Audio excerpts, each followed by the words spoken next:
Olá, estamos de volta com a nossa leitura contemplativa, meditativa, sobre o tema A Perfeição em Bhakti, a perfeição em se unir a Deus através de ferramentas que vão nos aproximar mais do absoluto, da verdade absoluta.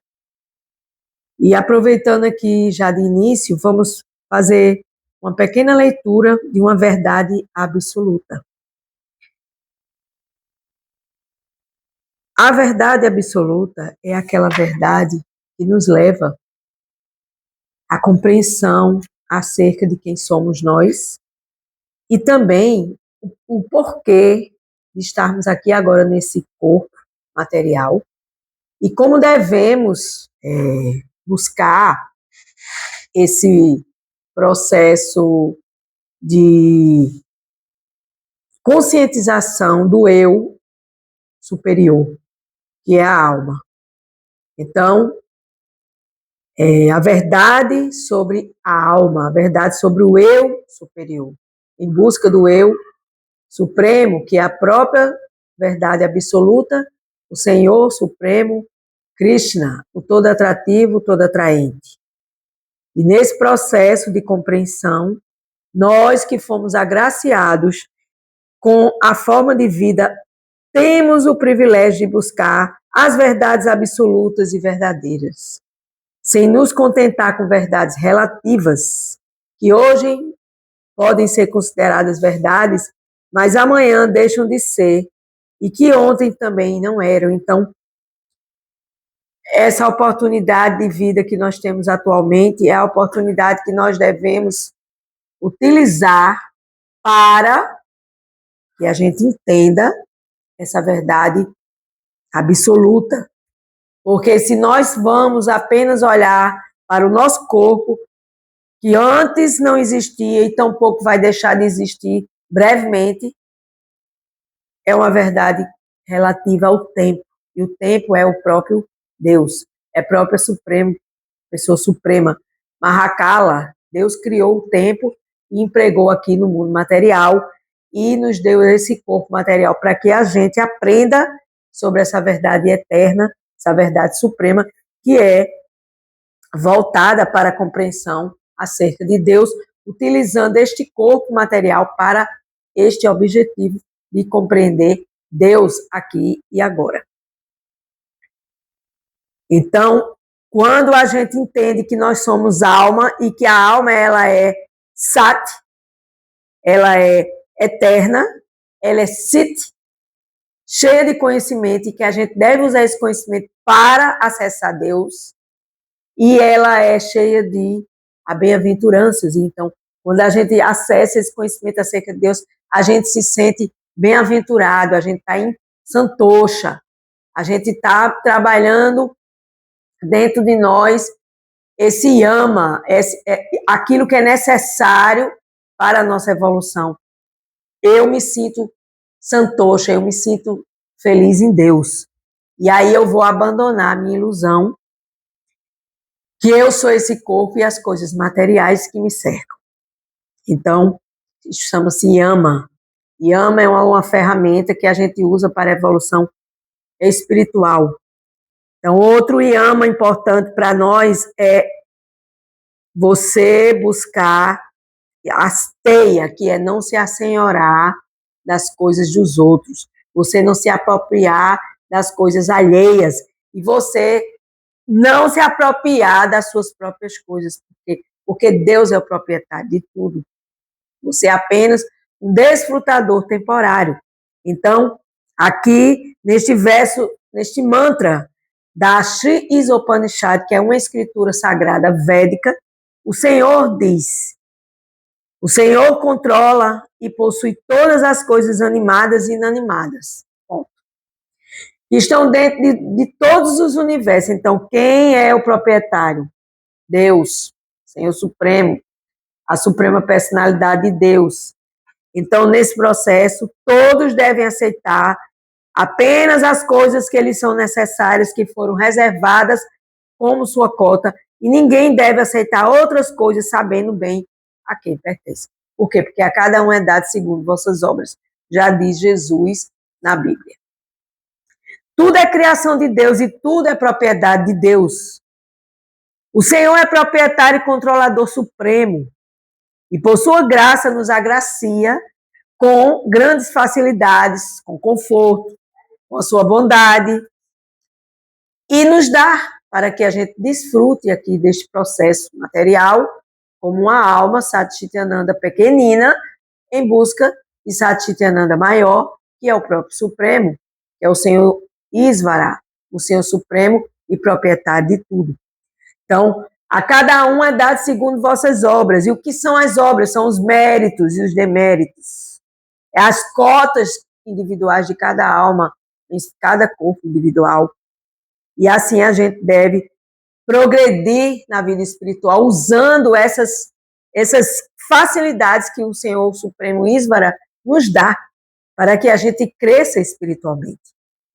E assim a gente vai entendendo que nada nos pertence, que tudo pertence a Deus.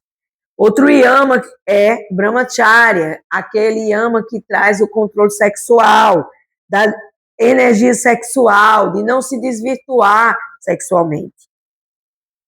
Então, quando nos tornamos brahmachari ou brahmacharinas para as meninas, a gente vai seguir uma vida celibatária, uma vida para quem quer viver um voto de celibato, buscar ser uma pessoa casta, autocontrolada e focada nas disciplinas pertinentes ao avanço espiritual, que é viver sob os cuidados de um guru, se dedicar ao estudo da filosofia védica e sem contato íntimo com o sexo. Então, isso é uma opção de vida para quem deseja viver esse tipo de experiência, que é muito válida no sentido de evolução espiritual. Então, de modo geral, né, a gente busca seguir esses yamas. Ahimsa, não violência, a gente não mente, satya, a gente não rouba, asteya, e a gente se controla sexualmente, brahmachari, que é o controle da energia sexual. E para que todas essas ferramentas, para que essas ferramentas servem? O Senhor Supremo, na Bhagavad Gita, capítulo 6, verso 10, ele nos diz, aquele yogi, o que é o seu yogi? Eu sou um yogi porque eu vivo praticando yoga, Bhakti Yoga, porque Bhakti Yoga é a yoga da devoção, você se unir a Deus através da devoção. Então, esse tipo de yogi, ele deve viver sozinho, ele deve ter muito cuidado em controlar sua mente, ele não deve se atrair por nada do mundo externo e ele deve estar livre do sentimento de posse. São regras e regulações. Vou repetir, ele deve viver sozinho, mas como é que pode a gente querer viver sozinho num mundo desse? A gente está aqui para trocar ideias e trocar.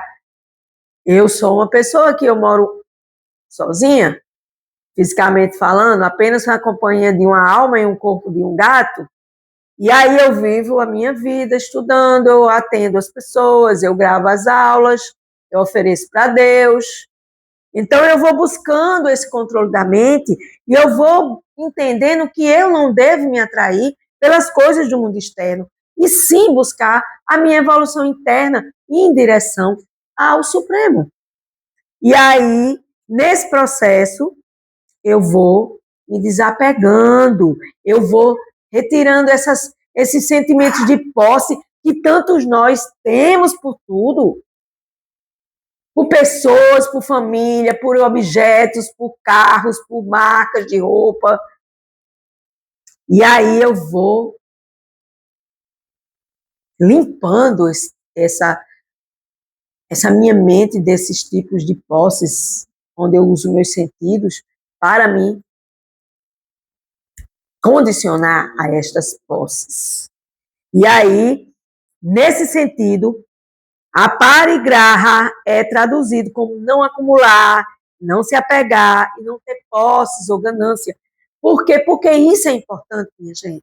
Porque quem vive apegado, infelizmente, está indo na direção contrária da evolução espiritual. Então, a gente deve compreender que, de fato, nada pode ser possuído por ninguém. Isso vale para pessoas e coisas, e assim não cobiçar e não querer ser o proprietário de nada. Chama-se aparigraha, ou seja, solte o apego. Você é temporário, seu corpo é temporário. Neste momento aqui agora, sim. Sua alma é eterna, mas seu corpo é temporário. Então você vai se apegar e vai querer levar tudo aquilo. Eis o sofrimento das pessoas que se apegam às coisas materiais e querem levar consigo. Isso é impossível. É algo que você precisa trabalhar para você, se quiser evoluir espiritualmente. Então, não violência, não mentira, não roubar, não se desvirtuar sexualmente e não cobiçar são os 5 nãos para você buscar a evolução. E existem os 5 sims, que são os famosos niyamas. Eu trago os niyamas para mim, para sim, evolução espiritual. Então, a palavra niyama é mencionada pelo Senhor Supremo na Bhagavad Gita, por Krishna, capítulo 3, verso 39, onde ele diz, ó Arjuna, melhor entre os Bharatas, desde o início, Efrei Kama, Kama com K, a cama da gente é com C, mas é a mesma coisa, porque a maioria dos nossos alfabetos, que vêm de vários e vários países, tiveram origem no alfabeto sânscrito, no alfabeto da filosofia védica, dos Vedas. Os Vedas é o início de tudo, de quase tudo aqui neste planeta Terra. Vedas é conhecimento acerca de Deus. Então, Kama, luxúria, desejos egoístas, é o grande símbolo da involução da alma. E através dessa regulação, desse niyama, de você dizer não para a luxúria, você regula seus sentidos. E assim você destrói o destruidor da sua autorrealização, que é se autorrealizar como uma alma neste corpo material, usando deste movimento material para a evolução espiritual. Então, nosso outro mestre espiritual, chamado de Srila Prabhupada, ele explica que as pessoas que vivem em regiões secas precisam se dar o trabalho de cavar poços, o que não ocorre para quem vive na beira do imenso lago de água potável, ou seja, uns têm dificuldades e outros têm facilidades.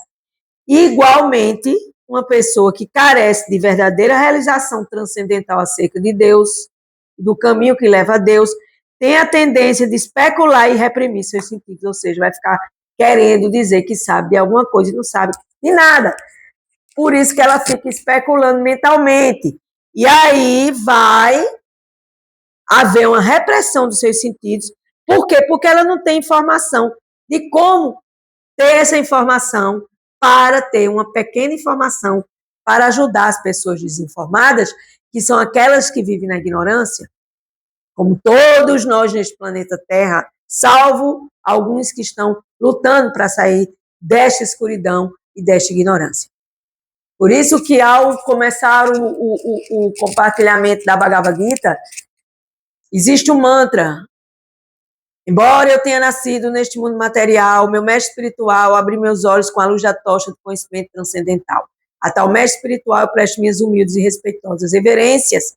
Então, com esse conhecimento transcendental, eu vou sair desta ignorância material e vou transcender todo esse processo material e tudo aquilo que me condiciona. Porém, quem conhece Deus, quem conhece a pessoa suprema, quem conhece a ciência da consciência de Deus, de Krishna, tem mais facilidades para controlar seus sentidos, porque ocupa seus sentidos no serviço a Deus conscientemente. A pessoa suprema, eu oferto o meu serviço material. Então, quem sempre ouve, canta e dissemina os temas transcendentais não sente tanta dificuldade em controlar seus sentidos, uma vez que eles estão cumprindo com o papel transcendental. Então, o conhecimento leva a essa liberdade de autocontrole da sua mente, dos seus sentidos, e você saber como agir, você usar a inteligência para discernir. Então, niyamas é observâncias, você observar aquilo que vai te ajudar a evoluir. Ou seja, ações positivas favoráveis à vida espiritual e que, portanto, devem ser executadas para o seu bem-estar espiritual. Então, vamos agora falar sobre elas, sobre as observâncias espirituais. A primeira delas é limpeza, muito importante esse tema chamado de Shokan, limpeza, que também é uma das qualidades dos brahmanas, aqueles que vivem estudando sobre Deus, sobre o Brahman, sobre o Criador. A segunda é Santosha. Eu já falei aqui no início desse vídeo. Santosha significa autossatisfação, mas é autossatisfazer em serviço a Deus. Saber que você está servindo a Deus, está ajudando as pessoas, que você está dando uma força para elas e você se sente feliz e realizado porque você está fazendo um serviço devocional, um serviço consciente a Deus de devoção. Porque se eu trabalho para Deus, eu ilumino minha alma, ilumino as almas de outros com conhecimento acerca de Deus. Então, por que eu vou me sentir triste ou infeliz? Né? Então, o Santosha é uma disciplina da mente ou Manaprashada. A busca pela satisfação da mente com atividades espirituais. É isso aí. A busca pela satisfação da mente com atividades espirituais. Levar a Gita para a Bhagavad Gita, a ciência suprema da alma, para fazer uma terapia com as pessoas e dar atendimento a elas. Então, problemas emocionais, soluções espirituais. Você buscar resolver seus problemas emocionais com as soluções espirituais advindas do próprio Supremo.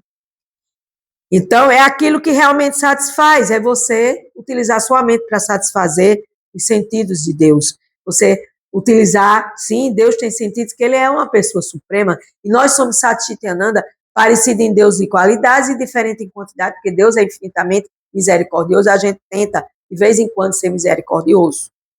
Então, um dos nomes de Krishna, a suprema personalidade de Deus, o todo atrativo e todo atraente, também é chamado de Govinda, aquele que satisfaz os sentidos e a mente. Então, toda vez que você trabalha e você se sente feliz em vivenciar experiências que tragam essa satisfação, Santosha, essa satisfação, autossatisfação espiritual, autossatisfação em Deus, você vai estar satisfazendo os sentidos e a mente e entregando isso para a mente suprema e para Deus Supremo com seus diferentes sentidos transcendentais. Ou seja, dando condições aos sentidos e à mente de provar o verdadeiro prazer, que é aquele prazer que não termina nunca, diferente do prazer material que sempre termina. Dura meses, dias, horas, minutos e segundos, eu não sei. Para cada um é diferente a duração do prazer material. E o terceiro niyama é tapas, austeridades, que é muito difícil de se fazer, que busca determinada, que é uma busca determinada pela espiritualidade, busca determinada pela espiritualidade, ou seja, custe o que custar, eu não vou parar de buscar Deus e a minha espiritualidade em direção a Deus. Trata-se de uma atitude enérgica que é necessária para alguém que quer se livrar da tendência à acomodação, à letargia e à preguiça. Então, a austeridade serve para aquele que quer se livrar de ser acomodado, de ter letargia e de ter preguiça, que é o que essas três características super hiper negativas que nós trazemos em nós, que é a tendência a se acomodar com tudo e com todos, a não buscar nada para abrir a nossa mente, a letargia de viver uma vida acordada, mas dormindo, porque eu não tenho conhecimento nada acerca de Deus, eu não sei nada sobre Deus, então eu estou letárgico no meu conhecimento. E a preguiça de buscar, estudar, ler compartilhar sabedoria, falar com as pessoas sobre Deus, trazer essas pessoas para uma realidade mais importante da vida de alma, porque não existe nada mais importante para uma alma do que o conhecimento acerca de Deus, do absoluto, que é o nosso Pai, o nosso Criador. E tapas é outro niyamas, aliás, é o mesmo niyamas, austeridade, é agir com retidão, com firmeza, significa fazer o que realmente tem que ser feito, mesmo que seja materialmente desconfortável, para que a pessoa se aproxime cada vez mais de Deus, de Krishna. Mulher, tapa significa agir com retidão, firmeza, fazer o que realmente precisa ser feito, mesmo que seja materialmente desconfortável, para que a pessoa se aproxime cada vez mais de Deus, de Krishna. Significa se esforçar para superar os obstáculos e desafios da nossa jornada espiritual. Então, minha gente, é muito importante você buscar esses niyamas, primeiramente os yamas, que são os 5 sims, aliás, os 5 nãos, como diz o meu mestre espiritual, que é não violência, não mentira, não roubar, não desvirtuação da energia sexual e não cobiçar. São os 5 nãos, que são os yamas. E os 5 sims, que são os niyamas. Sim, para que você observe as suas ações que são favoráveis à vida espiritual. Você tem a limpeza na sua vida, que é uma qualidade brahmânica, é uma qualidade elevada à limpeza. Você se autossatisfaz em santosha. Você busca disciplina mental para a sua mente, para que você fique feliz com Deus. Você busque tapas, austeridades, para que você se eleve cada dia mais. Como diz Srila Prabhupada, primeiro é veneno e depois se torna néctar e doce. O doce da vida espiritual é muito diferente da vida material e tem suas nuances limitadas. E por último, tapas, austeridades, para que você se esforce para superar a acomodação, a letargia e a preguiça. Mas isso não quer dizer só, eu no meu trabalho eu sou ótima, eu faço tudo. Não, isso é na vida. Você não, na vida, e na vida principalmente na vida espiritual, de você buscar essa firmeza para fazer o que precisa ser feito e sair dessa acomodação, porque a gente vive acomodado nas coisas materiais. A gente é letárgico para mudar aquilo que precisa ser mudado, sair da ilusão material para ir para a transcendência espiritual e sair da preguiça. Preguiça de pensar, preguiça de estudar, preguiça de se informar, preguiça de ter preguiça de buscar Deus. E aí, quando a gente precisa dele, a gente corre para ele. E isso não é legal nem para mim, nem para você que me assiste, nem para ninguém. Então, vamos satisfazer Govinda, aquele que satisfaz os sentidos e a mente, e vamos estar em santosha, autossatisfação em Deus. E isso é um caminho fantástico para os yamas, os 5 nãos, e os niyamas, os 5 sims. Para que você faça esse equilíbrio em yoga, nessa união a Deus, a Krishna, ao Supremo. A pessoa suprema, a verdade absoluta. Aquele que é proprietário de tudo e de todos, chamado de Isvara.